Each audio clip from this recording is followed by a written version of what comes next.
বান্ধৱ ভকত বৈষ্ণৱ তথা সেৱকী সমস্ত আজি বিশ্বনাথ চাৰিআলিৰ বামগাঁৱৰ ৰাইজৰ বাৰ্ষিক ভাগৱত পাঠ অনুষ্ঠানত উপবিষ্ট হোৱা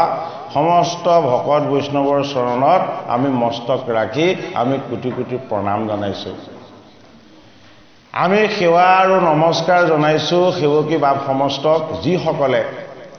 বৈকুণ্ঠৰ কল্পতৰু ভাগৱত শাস্ত্ৰ শ্ৰৱণ কীৰ্তনৰ দ্বাৰা ভগৱন্তৰ চৰণত আশীৰ্বাদ ভিক্ষা কৰিছে।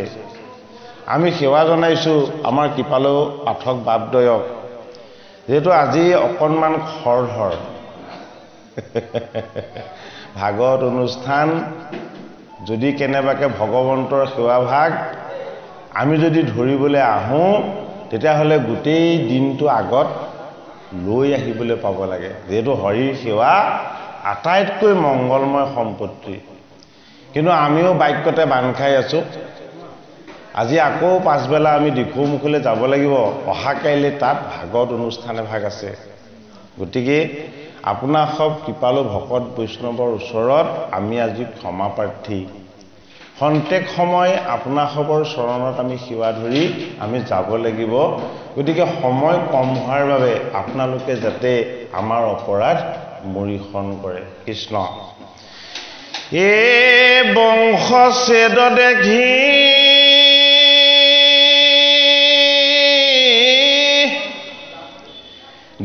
দুখে দুৰ্যোধনে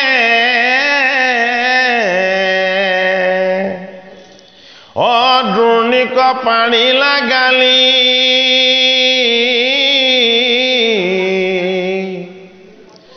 কদৰ্থি মাৰিবে মোকে ভীমে বুলি মাৰিলা মাথায়া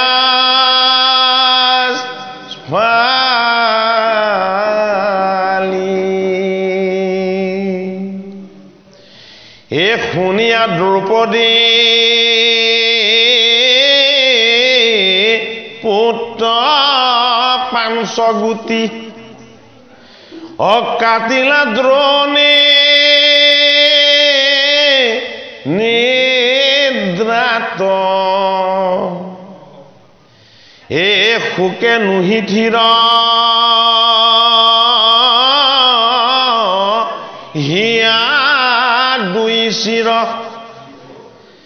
এ ভৈলা যে নব জপাত এ কৰিলা বিপুল এ বিলাপ পৰিয়া এ মুস্ত্ৰী হৃদয়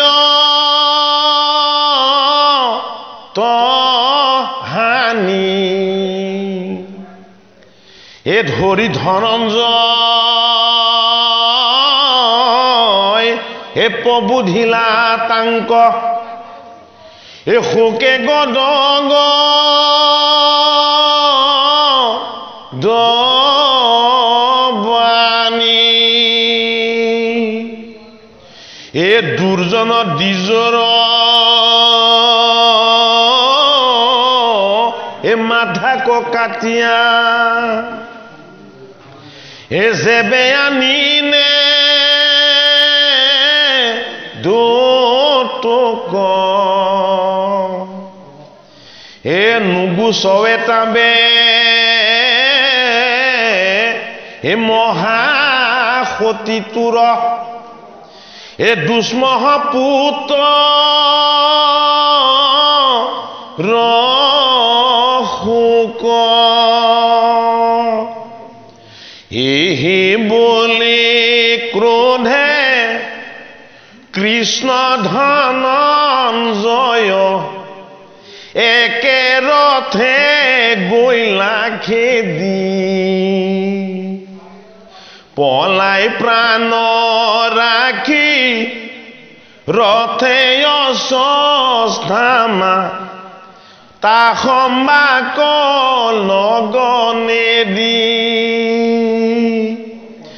এ সংকটত বাজি যাইবা নপাৰি ও পহাৰিলা ব্ৰহ্মশৰ হে দশো দিশে জানি জ্বলিল অগনি ও যেন মহাপ্ৰলয়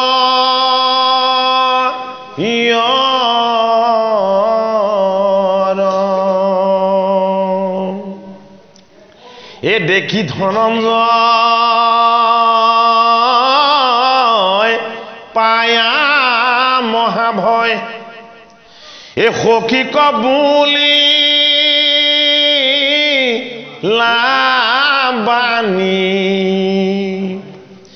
এ হে কৃষ্ণ কৃষ্ণ প্ৰভু ভগৱন্ত ও কিবা বনিয়া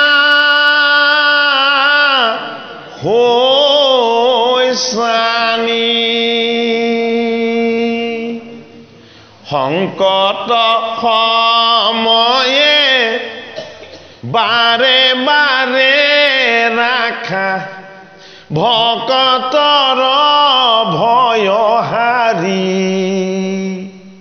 তোমাৰ চৰণ বিনে নাহি গতি সম্প্ৰতি মোৰ মুৰাৰী ও হেনবা বুলিবা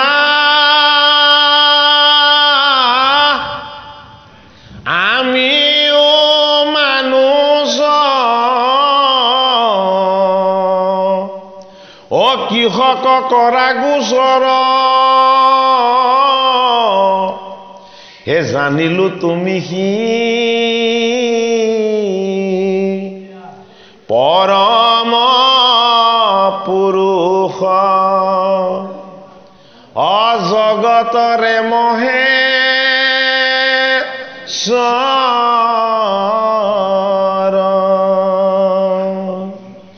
এ নিজ ব্ৰহ্মৰূপে এ ভৈলা হাবে কত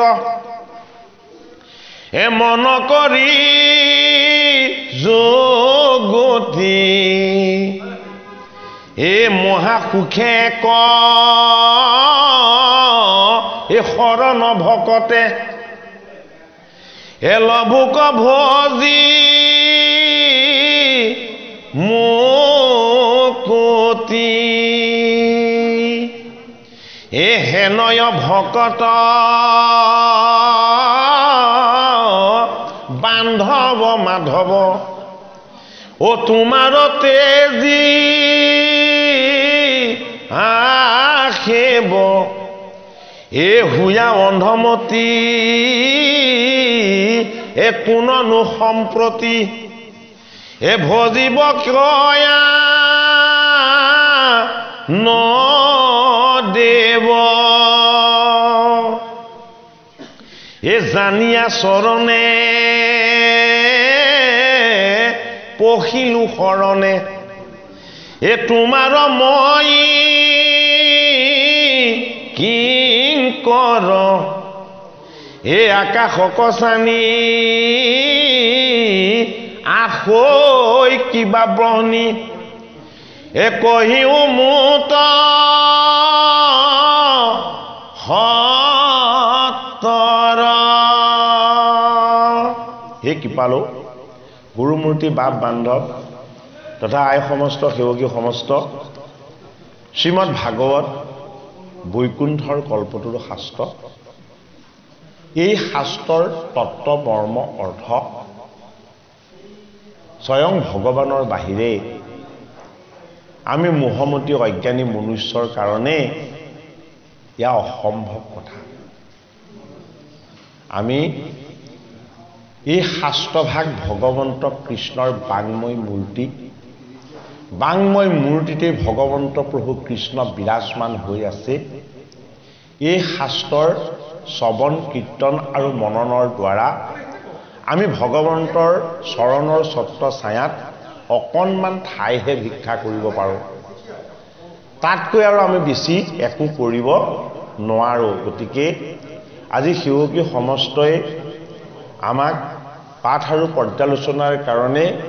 যদিও নিমন্ত্ৰণ ভাগ আগবঢ়াইছে ভাগৱত ব্যাখ্যা পৰ্যালোচনাৰ কাৰণে আমাৰ একো তেনেকুৱা ধৰণৰ তাত্ত্বিক জ্ঞান নাই এই জন্মত ভগৱন্ত কৃষ্ণৰ অকণমান চৰণ সেৱাৰ সান্নিধ্য আমি কেৱল বিচাৰিছোঁ আপোনাৰ সব ভকত বৈষ্ণৱ সমস্ত আমাৰ কাৰণে আজি ঈশ্বৰ স্বৰূপ গতিকে আমাৰ যদি কিবা দায় দোষ অপৰাধ আদি অজানিতে হয় আপোনাৰ সবে যাতে মৰিহন কৰে ভাগৱতৰ প্ৰথম স্কন্ধ ভাগৱত ভগৱন্তৰ বামপদ ভাগৱতৰ দ্বিতীয় স্কন্ধ ভাগৱত ভগৱন্তৰ সোঁপদ ভাগৱতৰ তৃতীয় স্কন্ধ বামউৰু ভাগৱতৰ চতুৰ্থ স্কন্ধ সোঁউৰু ভাগৱতৰ পঞ্চম স্কন্ধ নাভি পদ্ম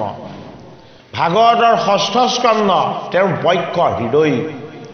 ভাগৱতৰ সপ্তম স্কন্ধ তেওঁ বাম হস্ত পদ্ম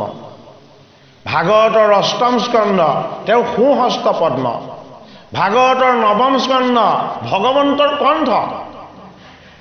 ভাগৱতৰ দশম স্কন্ধ ভাগৱত ভগৱন্তৰ মুখপদ্ম একাদশ স্কন্ধ ভগৱন্তৰ ললাট কপাল আৰু দ্বাদশ স্কন্ধ এইজন ভগৱান কৃষ্ণৰ শিৰ আমি ভগৱন্তজনক চৰণ ছত্ৰ ছায়াত যে আমি ঠাই বিচাৰোঁ আমি ভগৱন্তৰ প্ৰথম মনেৰে ভাবেৰে চিন্তনেৰে আমি দুখন অৰুণ চৰণ স্পৰ্শ কৰিব লাগিব পাম জানো নেদেখা ঈশ্বৰজনৰ দুখন চৰণ আমি হাতেৰে স্পৰ্শ কৰিবলৈ পাম জানো নাপাওঁ হয়নে বাৰু সেইটো কাৰণে সেইজন ভগৱন্তক আমাক যি পৰিচয় কৰাই দিছে সেইজন ভগৱন্তই জগতৰ একমাত্ৰ ঈশ্বৰ সেইজনেই জগতৰ নিয়ন্তা কোটি কোটি ব্ৰহ্মাণ্ড তেওঁৰ নিমিষত সৃষ্টি স্থিতি আৰু লয় হয় এই পৰিচয় আমাক যি কৰি দিছে সেইজন আমাৰ এতিয়া গুৰু ভগৱান সেইজনেই হ'ল জগতগুৰু শ্ৰীমন্ত শংকৰদেৱ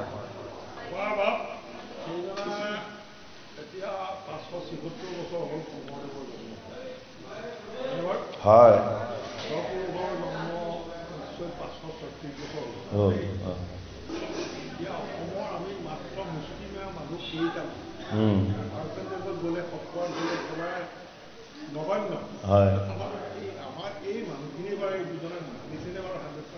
হে কৃষ্ণ কিয়নো তেনেকে কৈছে কিয়নো তেনেকুৱা ধৰণৰ জটিল প্ৰশ্ন এটা কৰিছে বাৰু আপুনি দেখোন আপুনি শুনিয়ে আছে হয় হয়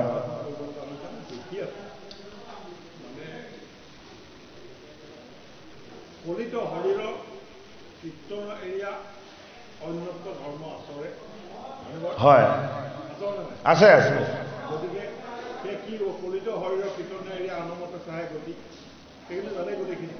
এতিয়া আপোনাৰ প্ৰশ্নটোৰ উত্তৰটো আমাৰ দিবলৈ কি দিয়া নাই আগতে হয় হয়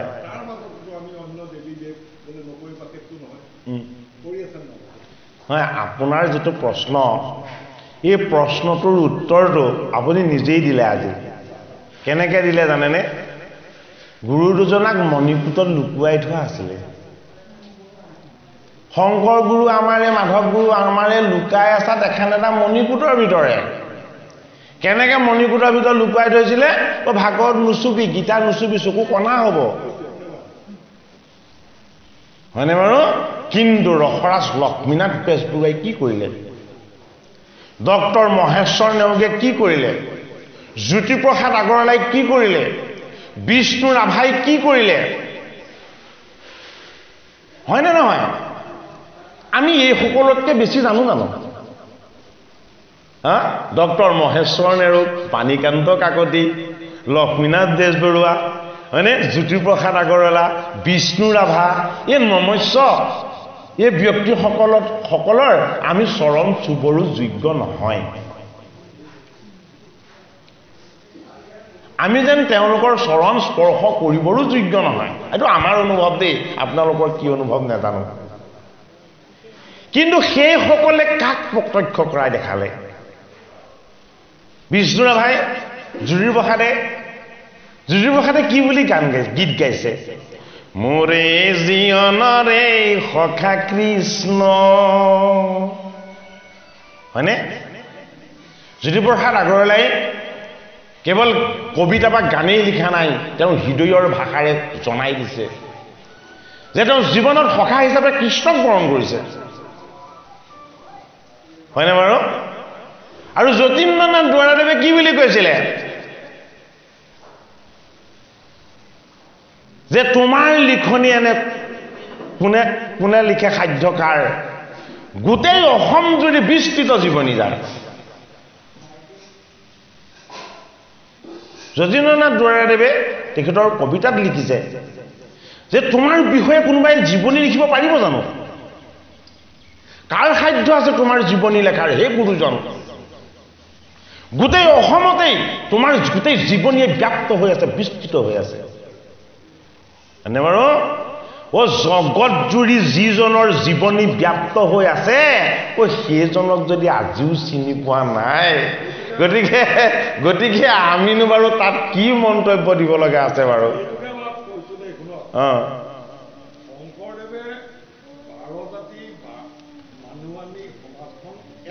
এক কৰিছে তৃতীয় দশক।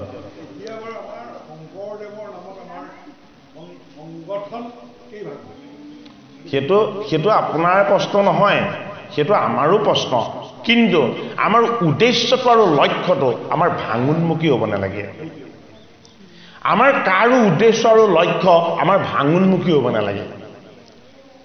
এজনা গুৰু, আমি সকলো এক অসমীয়া, হয়নে? এই বিষয়ত যদি কাৰোবাৰ বিবাদো আহিছে, আমি তাক চাই আনন্দ কৰিব নালাগে। আমি বিবাদবিলাক নিৰাময় কৰিবৰ কাৰণে, নিষ্পত্তি কৰিবৰ কাৰণে, এক অসমীয়া আমি এক প্ৰাণ এই অনুভৱ কৰিবৰ কাৰণে আপোনালোকে যে এই ভাগৱত অনুষ্ঠান ভাগ পাতিছে, এই ভাগৱত অনুষ্ঠানৰ আশীৰ্বাদে এই যিমান বিবাদ আছে সকলো শেষ কৰিব।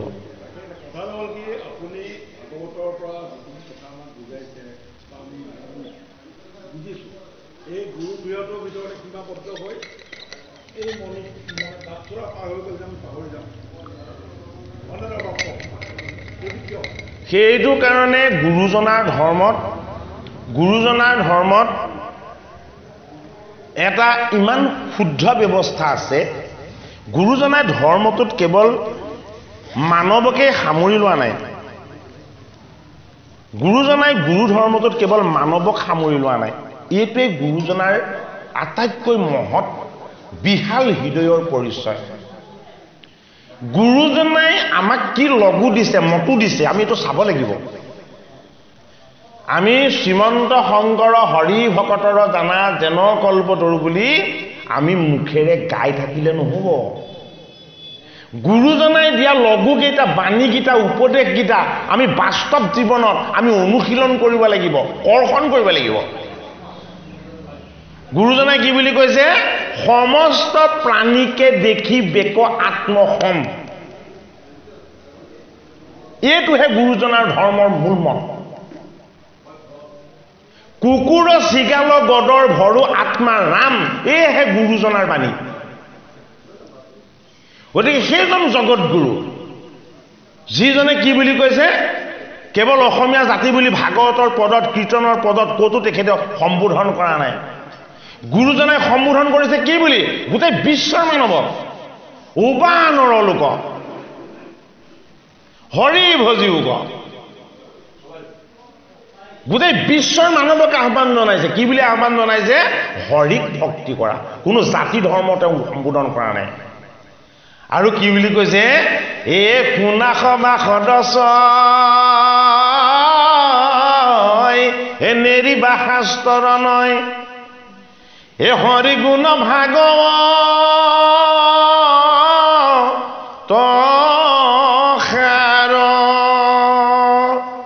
সভা সদস্যই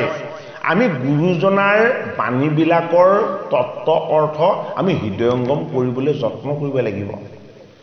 সৎৰূপী আত্মাত যিসকল নিৰ্বাহ হৈ আছে সেইসকলক কোৱা হয় সৎ সৎৰূপী আত্মাই যাক প্ৰতিপালন কৰি আছে সেইসকলক কোৱা হয় সৎ হয়নে এই সদৰ তত্ত্বত গোটেই জগত সাঙুৰ খাইছে সেইটো কাৰণে গুৰুজনে সম্বোধন কৰিছে কি বুলি সভাসদ অকল আজি বহি থকা এই ভকত বৈষ্ণৱ কেইজনকে তেখেতে সম্বোধন কৰা নাই পদত ইয়াত থকা তিন তৰু লতিকা কীট পতংগ জগত আৰু জড় সমস্তজনক তেখেতে সভাসদ বুলি সম্বোধন কৰিছে কিয় প্ৰত্যেকতে ঈশ্বৰৰ অস্তিত্ব বিৰাজমান হৈ থকা জগতগুৰু শ্ৰীমন্ত শংকৰদেৱ গুৰুজনাই অনুভৱ কৰি পাইছিল এইটো কাৰণে 108খন শ্ৰেষ্ঠ উপনিষদৰ ভিতৰত এখন শ্ৰেষ্ঠ উপনিষদ হ'ল ঈৰ্ষাবশ্যম উপনিষদ যিখনক ইহুপনিষদ বুলি কোৱা হয় এই ইহুপনিষদ যিখন আচলতে উপনিষদৰ কথা আমি ভাগৱতত এইটো কাৰণে আমি ক'ব পাৰোঁ উপনিষদ হ'ল বেদৰ অন্তিম ভাগ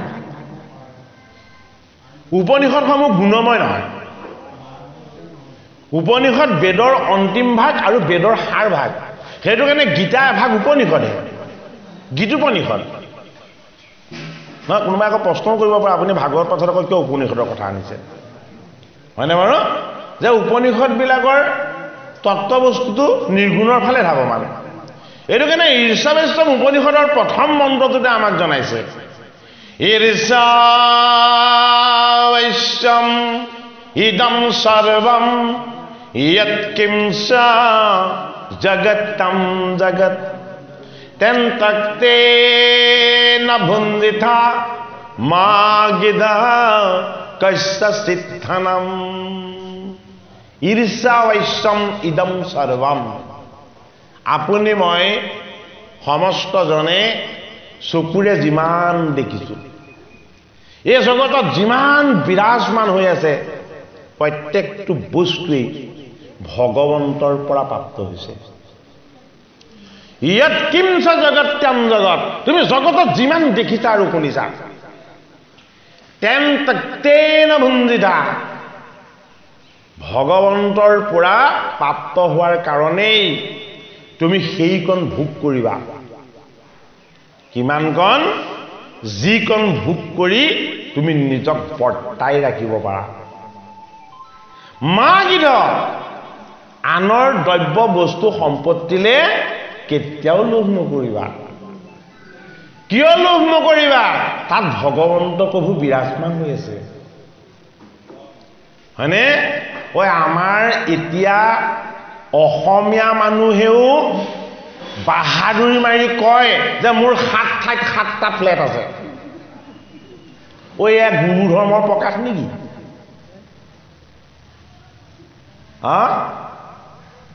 আমি নিন্দা কৰা নাই কিন্তু এয়া উপদেশৰ বাণীৰ অনুভৱ নেকি উপদেশৰ বাণীয়ে কি কৈছে তোমাক যিখিনি ন্যূনতম লাগে সেইখিনি তুমি ৰাখা যিখিনি তাতকৈ অৱশিষ্ট বাঢ়ি গৈছে সেয়া জগতৰ কাৰণে এৰি দিয়া কিয় জগতৰ কাৰণে এৰি দিয়া সমস্তখিনি ভগৱন্তৰ পৰাই প্ৰাপ্ত হৈছে ভাগ সকলোৱে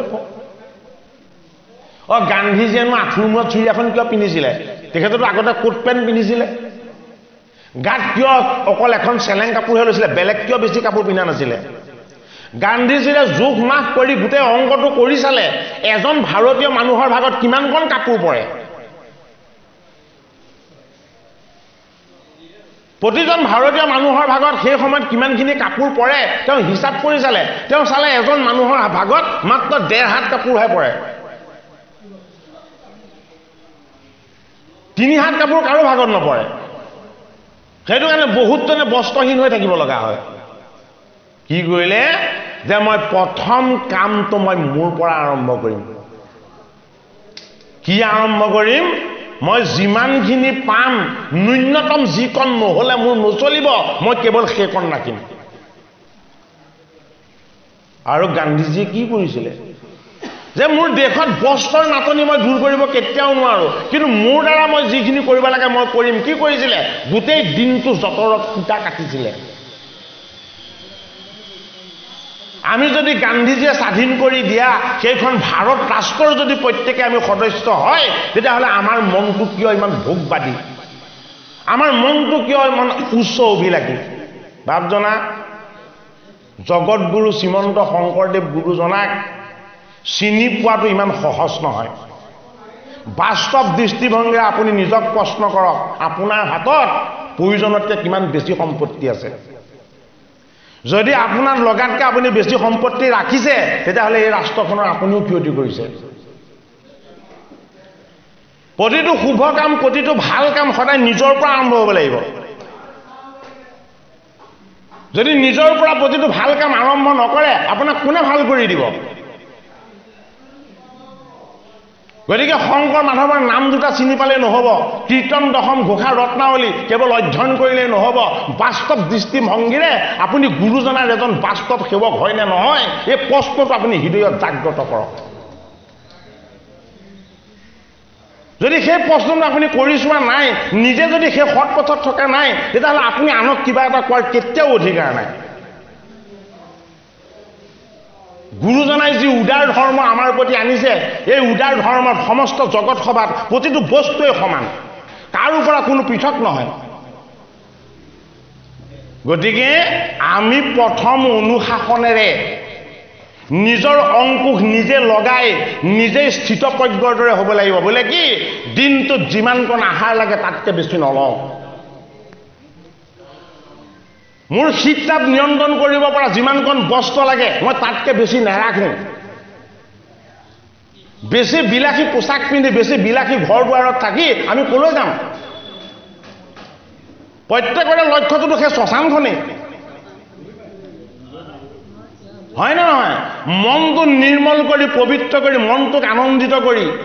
এখন সুখৰ দেশ সুখৰ গাঁও সুখৰ চুবুৰী এখন সুখৰ ঘৰ প্ৰত্যেক ঘৰখনত যদি প্ৰত্যেকজন সদস্যই নিজেই ভাবে যে মই এই জীৱকেইটাৰ সেৱক ইহঁতক মই কেতিয়াও কষ্ট পাবলৈ নিদিওঁ মই থকাত মই কোনোদিন ইহঁতৰ লগত কেতিয়াও মই জেদ নধৰোঁ মই যিমান কৰোঁ মোৰ গৃহৰ জীৱকেইটাক মই সদায় সেৱা কৰিবলৈ যত্ন কৰিম আপোনাৰ গৃহত কেতিয়াও কাজিয়া ৰচনা হ'ব নোৱাৰে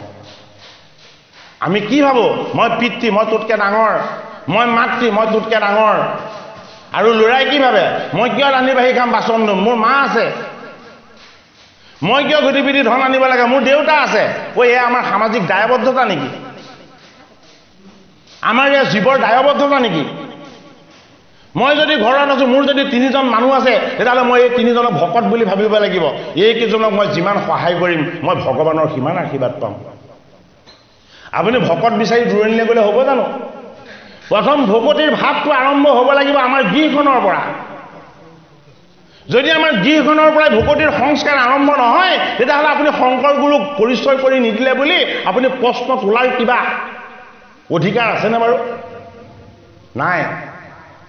গতিকে আমি প্ৰথমতে নিজেই স্বচ্ছ নিকা হ'ব লাগিব আমি নিজেই ভাৱ মূৰ্তিটো পৰিষ্কাৰ কৰি ল'ব লাগিব ভোগ আৰু বিলাস কৰা যদি আছে কৰক কোনোবাই আমি তাত আপত্তি কৰিবলগীয়া একো নাই কিন্তু গুৰু ধৰ্মই আমাক যিটো আৰ্হি দেখাইছে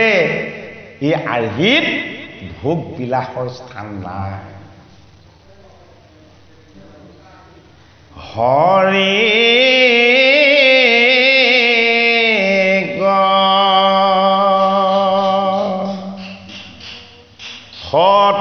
সততে স্মৰা প্ৰজা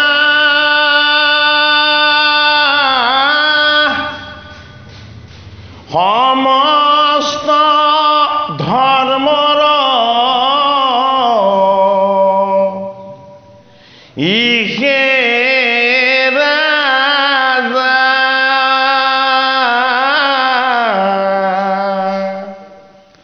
হৰি হো মৰ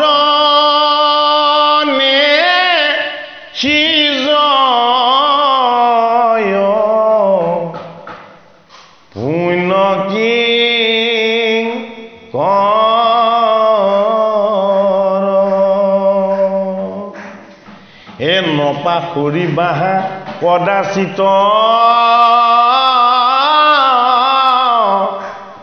শুনা কথা ইটো বিপৰীত এই হৰি পাহৰিলে সি যে পা অনিৰন্তৰ এই হৰি পাহৰিলে সি যে পা অনিৰন্তৰ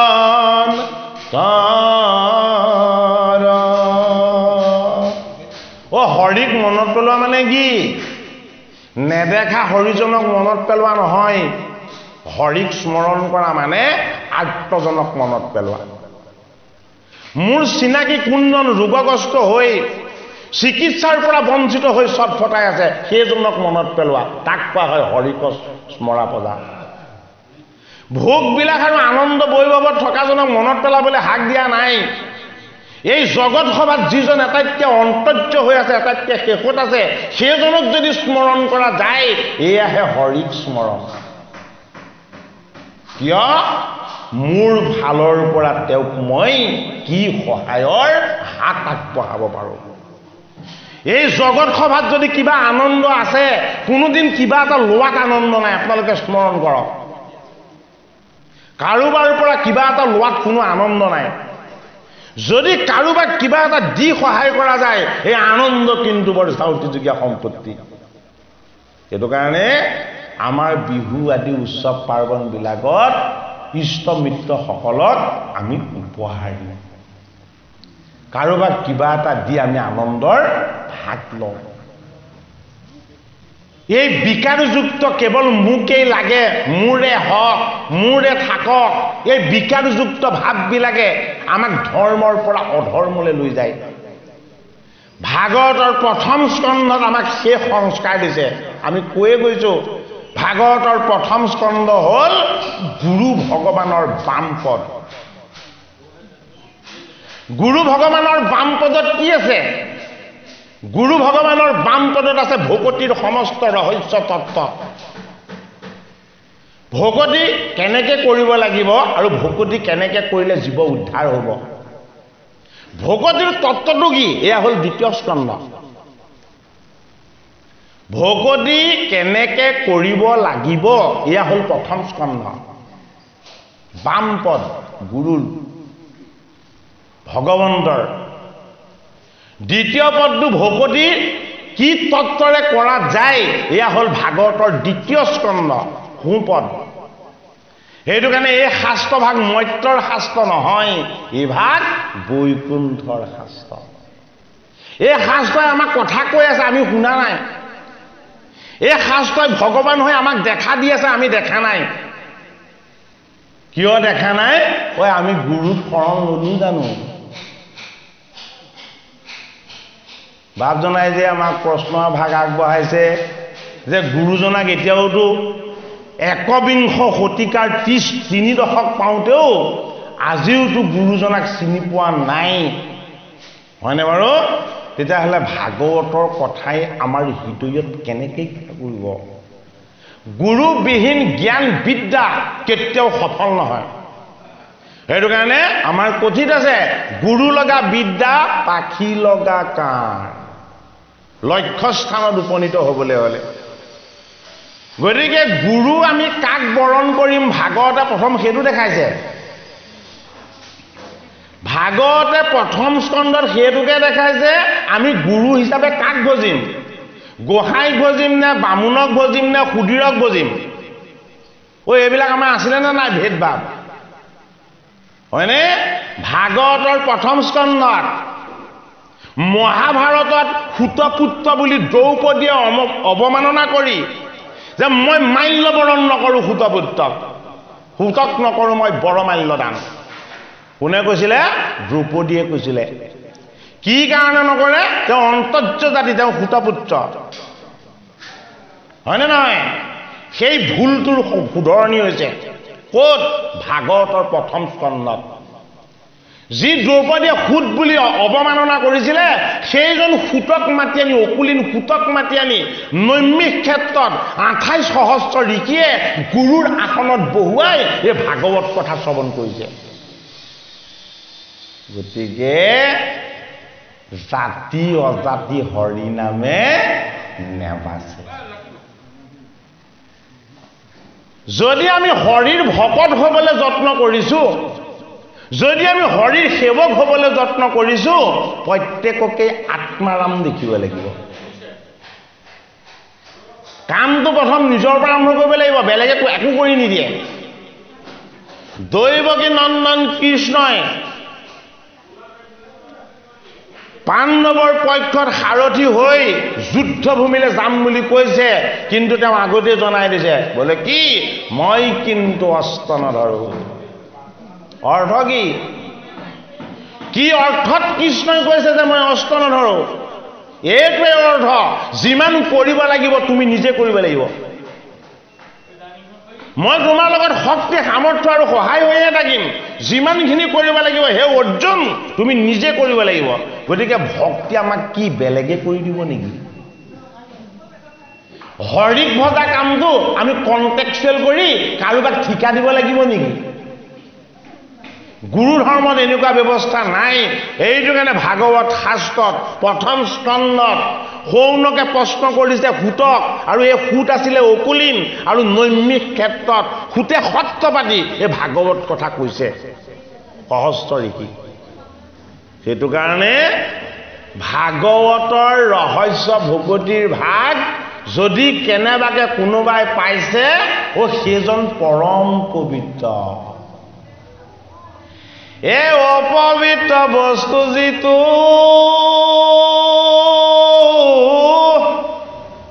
পবিত্ৰ হোৱা যদি এই সমস্ত অৱস্থাই আছে পায়া, এই কমল লোচন যিটো হোমৰ এটা ৰেখে শুদ্ধ, বাহিৰ ভিতৰ হুৱে কায়া।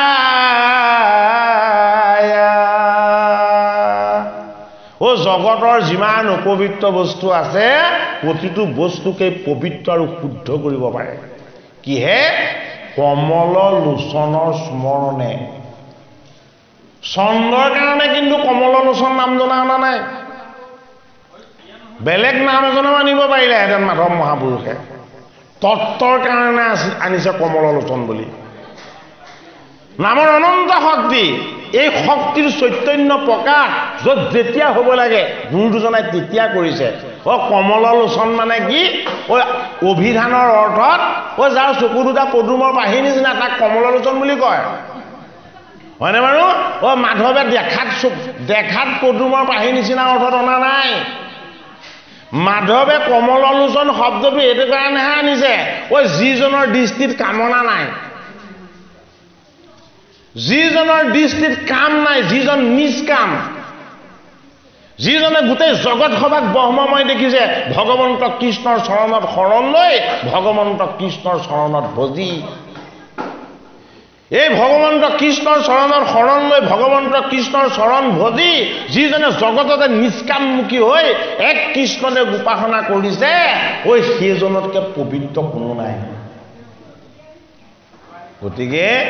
আমাৰ হৃদয়ত থকা পাপবিলাক, কলুষ কালিমাবিলাক আমি আঁতৰ কৰিবলৈ হ'লে আমি নিজে আঁতৰ কৰিব নোৱাৰো। এটা মহাশক্তি লাগিব। এই মহাশক্তিটোৱে হ'ল কি? ভাগৱত শাস্ত্ৰৰ পদ শ্ৰৱণ আৰু কীৰ্তন। এই সূতক সত্যবাদী যেতিয়া নৈমিষ ক্ষেত্ৰত ঋষি সমাজে ভাগৱতৰ প্ৰথম স্কন্ধত প্ৰশ্ন কৰিছে, কাৰ প্ৰশ্ন কৰিছে? আমি ভাবো কেৱল কৃষ্ণ কথাহে শুনিব লাগে, আমি ভাবো কেৱল ৰামৰ কথাহে শুনিব লাগে। ভাগৱতে আকৌ আমাক এটা বৃহৎ বহল দৃষ্টি দিছে। কি দৃষ্টি দিছে? বোলে কেৱল ভগৱানৰ কথা শুনিলেই পুণ্য নহবা বা পুণ্যৰ ভাগ নেপাবা, ভগৱন্তৰ ভকত বৈষ্ণৱৰ জীৱন চৰিত্ৰৰ কথাও শ্ৰৱণ কৰিব লাগিব। কেতিয়া কৰিব লাগিব? প্ৰসংগক্ৰমে কৰিব লাগিব। আমি পোনে কৃষ্ণৰ ওচৰ পাবগে নোৱাৰো কৃষ্ণ কি কৃষ্ণ হল নিৰাকাৰ কৃষ্ণ হল নিৰ্বিঘ্ন কৃষ্ণ আনন্দময় যদিও কি তেওঁ বিকাৰ শূন্য সেইটো কাৰণে আমি প্ৰত্যক্ষভাৱে পোনে গৈ কৃষ্ণৰ ওচৰ কোনো পাব নোৱাৰো কৃষ্ণৰ ওচৰ পোৱাৰ আগত ওই কৃষ্ণক কোনে কোনে ভজিছে সেই সকলৰ ওচৰলৈ যাব লাগিব এইটো কাৰণে ভাগৱতৰ প্ৰথম স্কন্ধত এই কথাখিনি কৈ আছে কোনে ফুটে কৈ আছে অকুলিন ফুটে কাক কৈ আছে 28 সহস্ৰ ঋষিক যিসকল বেদজ্ঞ পণ্ডিত আছিলে যজ্ঞত প্ৰধান আছিলে হাজাৰ বছৰ যজ্ঞ কৰি কৰি তেওঁলোকৰ দাড়ি চুলিবিলাক ধোঁৱা বৰ্ণৰ হৈ গ'ল যিটো বস্তু পাবৰ কাৰণে যজ্ঞ কৰিছিলে সেই যজ্ঞৰ ফল তেওঁলোকে একো নাপালে আৰু কি বুলি কৈছে বোলে অবাবতে সময় নষ্ট আৰু কষ্ট কৰিলো ও কেনেকে গম পালে অযথাতে যজ্ঞ কৰি আছো তেওঁলোকে নিজেই গম পালে বোলে পাণ্ডৱৰ নাতি পৰীক্ষিতে কেৱল 7 দিন ভাগৱত শ্ৰৱণ কৰি এই দেহৰ জড় বন্ধনৰ পৰা মুক্ত হৈ মুখ্য সাধনৰ আনন্দত কৃষ্ণ তত্ত্বত এক হৈ গ'ল গতিকে ওই মৃত্যুৰ পাছত মুক্তিটো শাস্ত্ৰই দেখুওৱা নাই আমাৰ যে কয় মুক্তি লাভ কৰিব লাগিব মুকুতি সাধন কৰিব লাগিব হয়নে ওই মৃত্যুৰ পাছত মুক্তি নাই যদি মুক্তিৰ আনন্দ ল'ব বিচাৰিছে জীৱন্ত কালত ক'ব লাগিব তাকহে কৈছে জীৱন্তে মুকুত বুলি হয়নে এই জীৱনৰ জড় বিকাৰযুক্ত ভোগ বিলাস আনন্দ উৎসৱ বৈভৱ এইবিলাকৰ মায়াৰ বন্ধনৰ পৰা যদি কোনোবা ভগতিৰ বলত যদি মুক্ত হৈ যাব পাৰিছে ওই সেইজন জীৱন্তে মুকুত শাস্ত্ৰই আমাক সেই সিদ্ধান্তহে দিছে যাতে কাৰো প্ৰতি আমাৰ বেয়া ভাৱ নাথাকে বেয়া দৃষ্টি নাথাকে আমি কাকো শত্ৰু জ্ঞান নকৰো আমি সমস্ত জনকে যাতে আমি ঈশ্বৰ জ্ঞান কৰিব পাৰো কেতিয়া কৰিব লাগিব ও জীয়াই থাকোঁতেই কৰিব লাগিব মৃত্যুৰ পাছত সম্ভৱ হ'ব জানো কেতিয়াও সম্ভৱ নহয় এইটো কাৰণে জীৱনৰ প্ৰতিটো ভাল কাম ভাল কথা আমাৰ প্ৰথম নিজৰ পৰা আৰম্ভ হ'ব লাগিব কিন্তু আমাৰ দুৰ্ভাগ্যটো চাওকচোন আমাৰ কিমান বেয়া দিন আপোন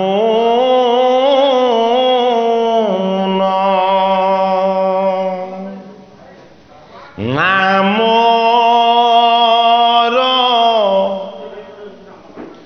বহুতৰ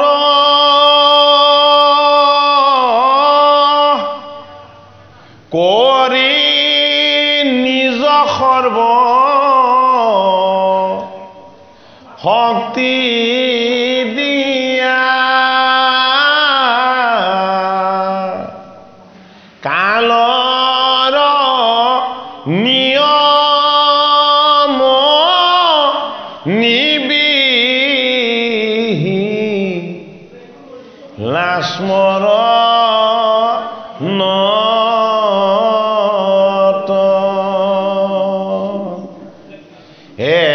দৃশিতব কৃপা হৰি এ মুহুৰ দুৰ্দৈৱ দেখা কিনো এ অনুৰাগ প্ৰভু নভৈল তোজুনা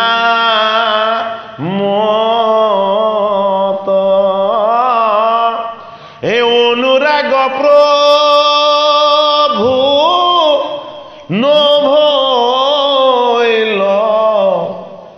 তোজুনা মত আপোনাৰ নামৰ বহুতৰ কৰি নিজ সৰ্বশক্তি দিয়া আপোনাৰ নামটোত আপুনি আপোনাৰ পৰম ব্ৰহ্ম কৃষ্ণৰ যিমান শক্তি আৰু সামৰ্থ্য আছিলে তাতকে বেছিকে ঢালি দিছে আৰু কেৱল নামৰ শক্তিটো দিয়াই নহয় আপুনি ডাঙৰ এটা কৃপা কৰি দিছে বোলে কি ও কালৰ নিয়ম নিবিহিলা স্মৰণত বেদৰ কৰ্মমাৰ্গ বিলাকত সময়ৰ নিয়ম আছে 1 ছেকেণ্ড 1 মিনিটো ইফাল সিফাল কৰিব নোৱাৰিব সেই সময়ত সেই তিথিত হ'ব লাগিব কিন্তু নাম কি কৰিলে কালৰ পৰা মুক্ত কৰি দিলে সময়ৰ বন্ধনৰ পৰা নিৰ্গুণ নাম বস্তুক ভগৱন্তই মুক্ত কৰি দিলে যে তোমাৰ যেতিয়াই মন যায় তেতিয়াই মোৰ নাম স্মৰণ কৰিব পাৰিবা আৰু মাধৱ মহাপুৰুষে কি বুলি কৈছে হে জগতৰ হৰি মোৰ দুৰ্ভাগ্যটো চাওকচোন মোৰ বেয়া দিনটো চাওকচোন মোৰ দুদৈব দেখা কিনো তোমাৰ নাম তোমাতকৈও ছাৰ এই নামৰ প্ৰতি মোৰ এতিয়াও অনুৰাগ জন্ম হোৱা নাই মানে গতিকে নিজক নিজে সুধিবলৈ কৈছে বেলেগে আমাক কি প্ৰশ্ন সুধি আমাৰ প্ৰতি উত্তৰ আনিব আমি নিজে নিজক প্ৰশ্ন কৰিব পাৰিব লাগিব হে প্ৰভু ভগৱন্ত কৃষ্ণ কিয়নো তোমাক ৰাতিপুৱা 5টাতে শুই উঠি ৰাতি 10 বাজিলে মই কিয়নো তোমাক এবাৰো স্মৰণ কৰিব পৰা নাই মইনো তোমাৰ ওচৰত কি এনে ডাঙৰ জবৰ লগাইছো গতিকে প্ৰতিটো ভাল কাম সদায় নিজৰ পৰা আৰম্ভ কৰিব লাগিব ভগৱন্তৰ নামত যিমান শক্তি আছে ভগৱন্ত প্ৰভুৱে কৈছে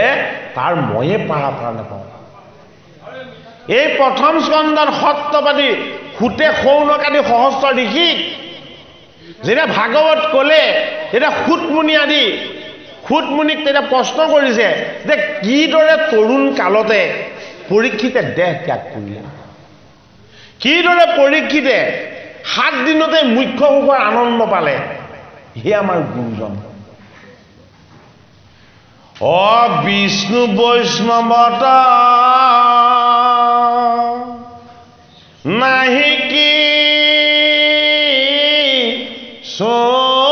ভেদ হে দুয়োৰ কথাই কৰে পাত কৰস্কন ধছেদ ভাগৱতৰ প্ৰথম স্কন্ধতে কৈছে যে বিষ্ণু আৰু বৈষ্ণৱৰ মাজত ভেদ নেদেখিবা নাপায় ভেদ দেখিব সেইবুলি শিৱ পূজা কৰিবলৈ কোৱা নাই আকৌ সেইটোও ভুলকে নল'ব যমক পুজিবলৈ কোৱা নাই আকৌ বলিক প্ৰহ্লাদক পুজিবলৈ কোৱা নাই আকৌ হয়নে বিষ্ণু বৈষ্ণৱতেই নহয় এই গোটেই জগত সভাত ক'তো ভেদ দেখিব নালাগে এই গোটেই জগতখন আনন্দময় কৰি ৰাখিছে হৰিয়ে এই জগত সভাৰ পৰা আমি সদায় আনন্দ বিচাৰিব লাগে কাৰোবাক বেয়াকে ক'লে আমাৰ মনলৈ দুখ আহিব নকলেই কাৰোবাৰ লগত বিবাদ আৰু কাজিয়া কৰিলে আমাৰ মান সন্মানৰ লাঘৱ হ'ব সেইখিনিৰ পৰা আঁতৰ হ'লেই হ'ল হয়নে নহয় বাৰু গতিকে শাস্ত্ৰই আমাক অকল নৰ হৈ থাকিবলৈ কোৱা নাই জগতগুৰু শ্ৰীমন্ত শংকৰদেৱ গুৰুজনাই কি বুলি সম্বোধন কৰিছে নৰ হৰি বুলি সম্বোধন কৰিছে